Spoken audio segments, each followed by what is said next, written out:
I am continuing my reading. What I am doing here in this series is I'm reading through the entire standard works of the Church of Jesus Christ of Latter-day Saints. This consists of the Bible, the Book of Mormon, the Doctrine and Covenants, and the Pearl of Great Price. I am reading in a chronological order of events, not according to publication or volume, so I will be skipping around a bit as I move along. Right now, I am still reading in Exodus. This is chapter 33. In this chapter, there will be portions from the Joseph Smith translation. What the Joseph Smith translation is it is an inspired correction or translation of the Bible done by Joseph Smith to restore those portions that had been lost over the years. Now, a number of these corrections are found within the footnotes of the Bible published by the church. This book here is a complete Joseph Smith translation and contains some portions that are not within the footnotes. But let us get to chapter 33. Sorry, somebody walked by the window there. The Lord promises to be with Israel and drive out the people of the land. Tabernacle of the congregation moved away from the camp. The Lord speaks to Moses face to face in the tabernacle. Later, Moses sees the glory of God, but not his face. Okay, so let us read this. This is a little bit complex, but we might be able to get through it in one video. And the Lord said unto Moses, Depart, and go up hence, thou and the people which thou hast brought out of the land of Egypt, unto the land which I swear unto Abraham, to Isaac, and to Jacob, saying, Unto thee, unto thy seed will I give it. And I will send an angel before thee, and I will drive out the Canaanite, the Amorite, and the Hittite, and the Perizzite, and the Hivite, and the Jebusite.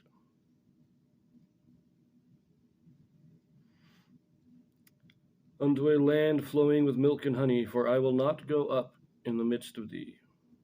For thou art a stiff-necked people, lest I consume thee in the way. Okay, in these first three verses, there is a Joseph Smith translation correction here. It doesn't add any new information, it just kind of rearranges things a little bit. So in verse 3, we have, unto a land flowing with milk and honey, for I will not go up with them. He takes that phrase, unto a land flowing with milk and honey, and he moves it into verse 1. So we have here, verse 1 should read, Thou and the people which thou hast brought out of the land of Egypt, unto a land flowing with milk and honey, the land which I swear unto Abraham. And then he says, I will send an angel before thee to drive out the Canaanites, for I will not go up in the midst of thee.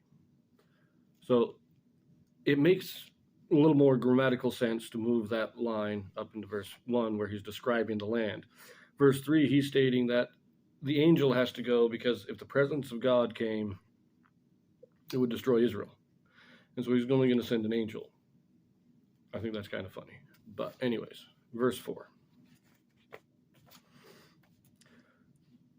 And when the people heard these evil tidings, they mourned, and no man did put on him his ornaments.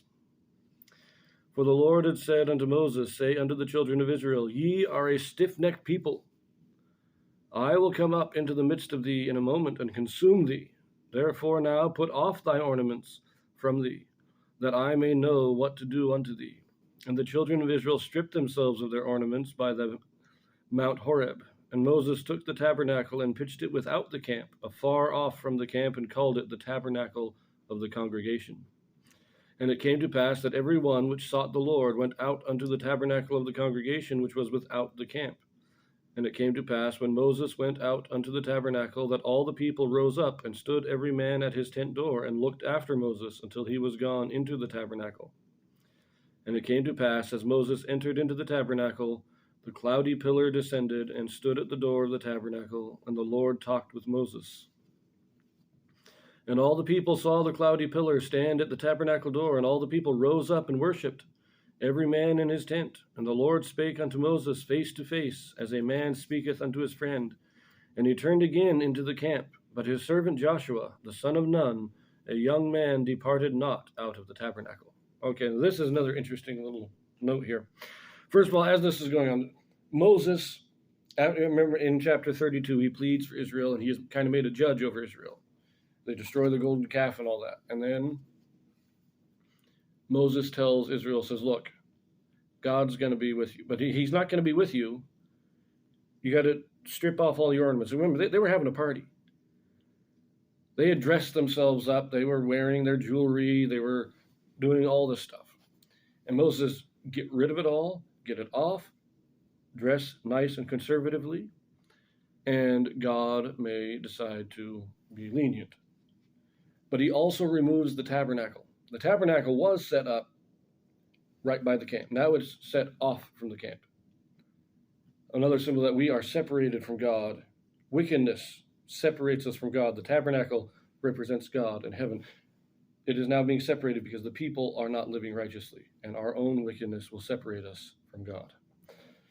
And those who want to worship, those who seek God, leave the camp or leave the world and go to the tabernacle. Today, we talk about attending the temple. This is the same thing. The temples are separate from the world, and in order to commune more directly with God, we go to the temple.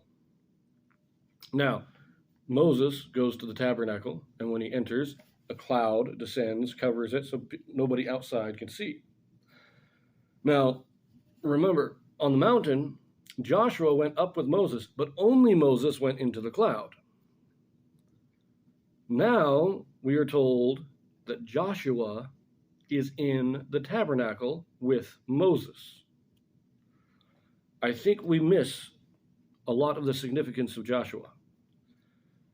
Joshua is actually, he is Moses' vice president in a way. He is being trained to take Moses' place. He is going to be the successor. Well, we know he's the Moses' successor, but it's not just that Moses was dying, so he picked up Joshua. Joshua was being trained from the beginning. He was there with Moses in almost all of these major events. The 40 days on the mountain, Joshua was there. Moses speaks to God face to face in the tabernacle. Joshua was there. Joshua is an important figure, and we don't give him his credit in the books of Moses. He doesn't seem to get much credit from anybody until we get to the book of Joshua, where we get where he is the star. But we do see that Joshua was a major figure in the camp of Israel from the beginning. Let us read a little bit more. Verse 12. And Moses said unto the Lord, See, thou sayest unto me, Bring up this people, and thou hast not let me know whom thou wilt send with me. Yet thou hast said, I know thee by name, and thou hast also found grace in my sight.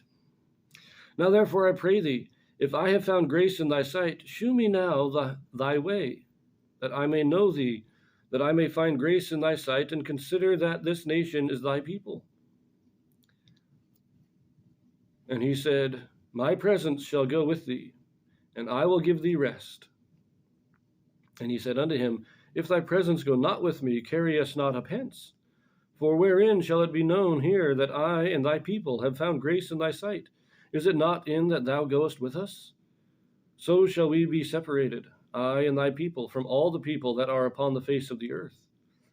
And the Lord said unto Moses, I will do this thing also that thou hast spoken, for thou hast found grace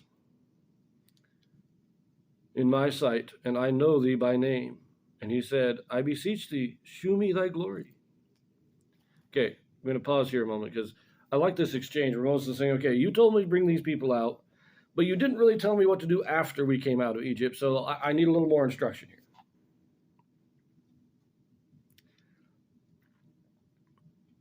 Let me know what to do next, basically what he's saying. And God says, well, don't worry, my presence, I'm going to be with you, and you'll know what to do. And he says, well, good, because if your presence is not with us, then everybody else is just going to think we're just some weird guys wandering the desert. It is because your presence is with us that they will know that we are your people. And God says, you're right. And okay.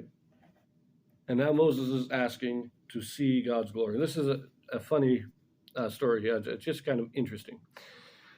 So verse 19, Moses asked, verse 19, and he said, I will make all my goodness pass before thee, and I will proclaim the name of the Lord before thee, and will be gracious to whom I will be gracious, and will shew mercy on whom I will shew mercy.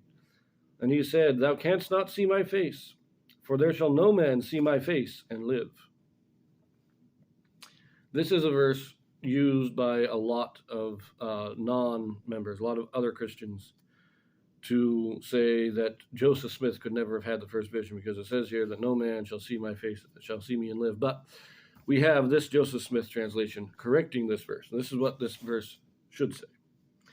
And he said unto Moses, Thou canst not see my face at this time, lest mine anger is kindled against thee also, and I destroy thee and thy people. For there shall no man among them see me at this time, and live. For they are exceedingly sinful, and no sinful man hath at any time, neither shall there be any sinful man at any time, that shall see my face and live. Notice this was just after the whole golden calf. And God saying, well, I know we visited before, but I can't show you my full glory now, because if you see my full glory now, it's likely to destroy you, because these people are just being wicked. They can't see me at all. And I can't show you all of me because of this whole situation. But notice the clarification. It's not that no man can see God and live, but no wicked man, no sinful man can see God and live. Now, there's only a few verses left here, so let's finish reading this. Although there's a number of Joseph Smith translations here. These last three verses, verse 21. And the Lord said, Behold, there is a place by me, and thou shalt stand upon a rock. And it shall come to pass, while my glory passeth by, that I will put thee in a cleft of the rock, and will cover thee with my hand while I pass by. And I will take away mine hand, and thou shalt see my back parts, but my face shall not be seen. Okay, now we have this is the Joseph Smith translation of these three verses. That behold, there is a place by me. And the Lord said, Behold, thou shalt stand upon a rock, and I will prepare a place by me for thee. So God's setting up a place.